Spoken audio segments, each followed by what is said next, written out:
নমস্কার বন্ধুরা, তনুশ্রীস কিচেনে আপনাদের সবাইকে স্বাগত। আজ আবারও চলে এলাম আরও একটি নতুন রেসিপি নিয়ে। আজ আমি বানাবো ফুলকপি দিয়ে ডিম কারি। ডিম কারি আমরা সব সময় আলু দিয়েই বানিয়ে থাকি, এভাবে ফুলকপি দিয়ে বানালেও খেতে দারুণ লাগে।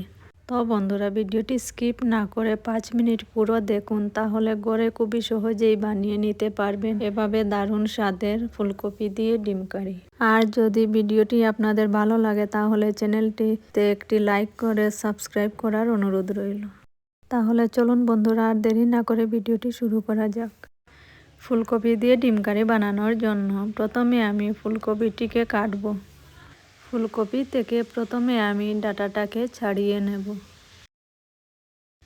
ফুলকপি থেকে ডাঁটাটাকে আমি ছাড়িয়ে নিয়েছি।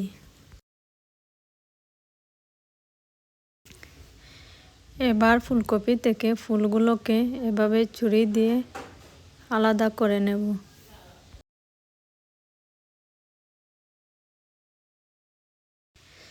এভাবে এক এক করে ফুলগুলোকে আমি আলাদা করে নিয়েছি। ফুলকপির এই পিসটি বেশি বড়, তাই আমি মধ্যে টুকরো করে নিচ্ছি। বাকি ফুলকপির পিসগুলোর ডাঁটাটাকে চিড়ে নেব।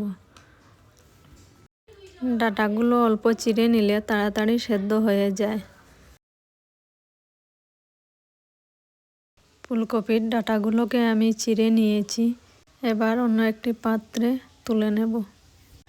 ফুলকপিগুলো তুলে নিয়েছি। এবার আমি এখানে দুটো আলু কষা ছাড়িয়ে নেব। আমি এখানে দুটো আলু কষা ছাড়িয়ে নিয়েছি। এবার আলুগুলোকে পিস করে নেব।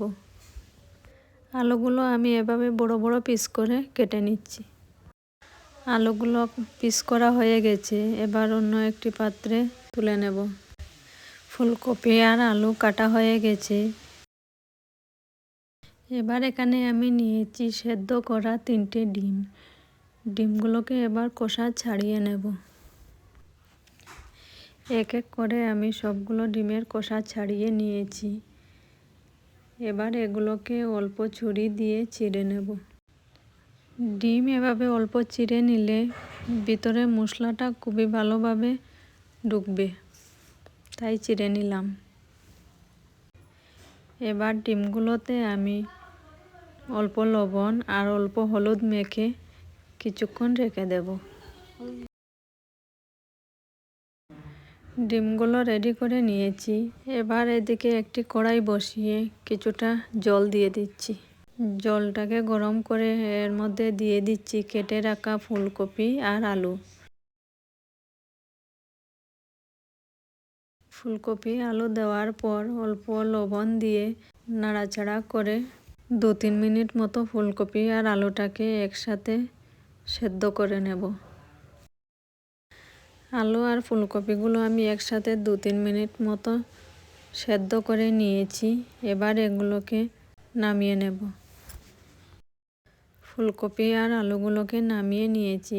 এবার একটি মশলা বানাবো। তার জন্য একটি খালি কড়াই বসিয়ে এর মধ্যে দিয়ে দিচ্ছি 1 চামচ গোটা ধনে, 1/2 চামচ গোটা জিরে, 2 টুকরো ডালচিনি আর 2টো এলাচ। এগুলোকে এবার অল্প নাড়াচাড়া করে হালকা ভাজবো। মশলাগুলোকে হালকা ভেজে নিয়েছি। এবার নামিয়ে নেব। মশলাগুলো নামানোর পর এবার কড়াইতে দিয়ে দিচ্ছি অল্প সর্ষের তেল। সর্ষের তেলটাকে ভালো করে গরম করে এর মধ্যে দিয়ে দিচ্ছি লবণ আর হলুদ মাখানো ডিমগুলো। ডিমগুলো দেওয়ার পর হালকা নাড়াচাড়া করে ভাজবো। ডিমগুলো ভাজা হয়ে গেছে। এবার নামিয়ে নিচ্ছি।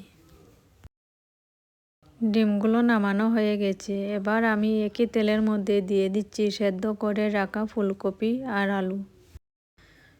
ফুলকপি আর আলু দেওয়ার পর এর মধ্যে দিয়ে দিচ্ছি অল্প হলুদ গুঁড়ো। এখানে আমি শুধু হলুদ গুঁড়োই দিয়েছি, লবণ দেইনি। লবণ সেদ্ধ করার সময় অনেকটাই দিয়েছিলাম, তাই এখানে আর লবণ দেইনি। এবার ফুলকপি আর আলুগুলোকে 2-3 মিনিট মতো ভাজবো। ফুলকপি আর আলুগুলোকে 2-3 মিনিট মতো ভেজে নিয়েছি। এবার এগুলোকে নামিয়ে নেব। ফুলকপি আর আলুগুলো নামানো হয়ে গেছে। এবার একই কড়াইতে আরও কিছুটা তেল দিয়ে দিচ্ছি।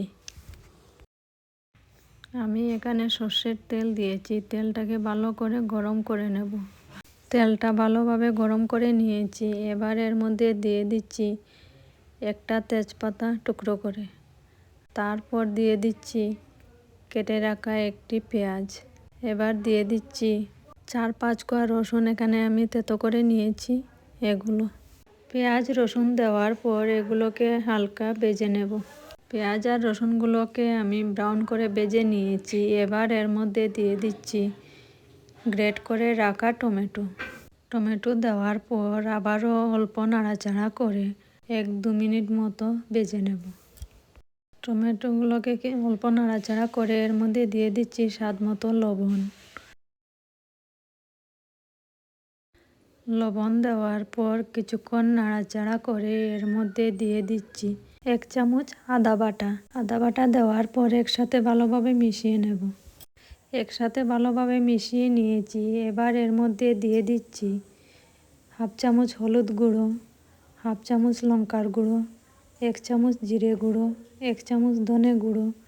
এগুলোকেও আবার পেঁয়াজের সাথে মিশিয়ে নিচ্ছি। মশলাগুলো দেওয়ার সময় গ্যাসের ফ্লেমটাকে আমি একদম কমিয়েই রেখেছি, তা না হলে মশলাগুলো পুড়ে যাবে। মশলাগুলো একসাথে মেশানো হয়ে গেছে। এবার এর মধ্যে দিয়ে দিচ্ছি 1 কাপ মতো জল। জল দিয়ে অল্প কিছুক্ষণ ভালোভাবে কষিয়ে নেব। জল দেওয়ার পর মশলাটাকে আমি 5 মিনিট মতো ভালোভাবে কষিয়ে নিয়েছি। এবার এর মধ্যে দিয়ে দিচ্ছি কাজু বাদাম বাটা। এখানে আমি 7-8টা কাজু বাদাম বেটে নিয়েছি। আর দিয়ে দিচ্ছি 1/2 চামচ কাশ্মীরি লঙ্কার গুঁড়ো। এবার সব কিছু একসাথে ভালোভাবে মিশিয়ে নিয়ে এর মধ্যে দিয়ে দিচ্ছি ভেজে রাখা ফুলকপি আর আলু। ফুলকপি আর আলুগুলোকে অল্প নাড়াচাড়া করে এর মধ্যে দিয়ে দিচ্ছি 1 কাপ মতো জল। 1 কাপ মতো জল দিয়ে মশলাটাকে ফুলকপির সাথে খুব ভালোভাবে মিশিয়ে নেব। আমি ফুলকপিগুলোকে 2-3 মিনিট মতো ফুটিয়ে নিয়েছি। জল শুকিয়ে গেছে। এবার এর মধ্যে দিয়ে দিচ্ছি 4টে কাঁচা লঙ্কা। দিয়ে অল্প নাড়াচাড়া করে এর মধ্যে দিয়ে দিচ্ছি ভেজে রাখা ডিম। ডিমগুলো দেওয়ার পর এর মধ্যে দিয়ে দিচ্ছি ঝোলের জন্য জল। জল দেওয়ার পর ফুটে গেছে। এবার 5 মিনিট মতো ঢাকা লাগিয়ে রেখে দিচ্ছি। 5 মিনিট পর ঢাকাটাকে সরিয়ে এর মধ্যে দিয়ে দিচ্ছি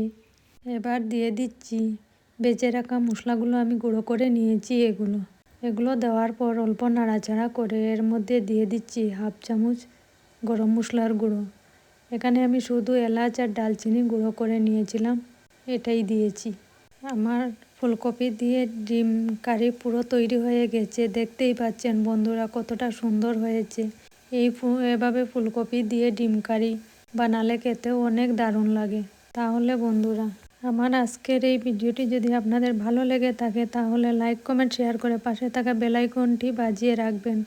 আর নতুন নতুন রান্নার রেসিপির জন্য আমার চ্যানেলটি সাবস্ক্রাইব করবেন। তাহলে বন্ধুরা, আজকের ভিডিওটি এখানেই শেষ করছি। আবারও দেখা হচ্ছে আরও একটি নতুন ভিডিওতে নতুন রেসিপির সাথে।